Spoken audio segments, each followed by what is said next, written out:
হরে কৃষ্ণা।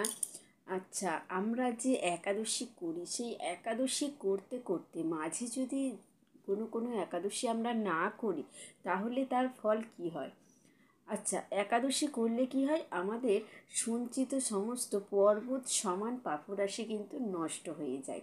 আর যদি আমরা একাদশী না করি, যে যে একাদশীগুলো করছি না, বাদ দিচ্ছি, আমাদের কি হচ্ছে, একদিক দিয়ে যেগুলো করলাম একাদশী, তার জন্য আমাদের পাপ নষ্ট হয়ে গেল।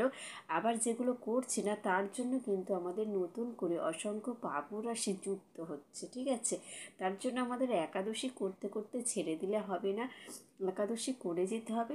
মাসে দুটো করে একাদশী পরে, এটা করা যেতেই পারে। আমরা একাদশী যদি করতে থাকি, আমাদের কিন্তু পূর্ব জন্মের পাপও নষ্ট হয় এবং বর্তমান জীবনেও যে সমস্ত পাপ করছে সেগুলোও কিন্তু নষ্ট হয়। তাই আমাদের একাদশী ব্রত শ্রেষ্ঠ। এই একাদশীর ব্রত কিন্তু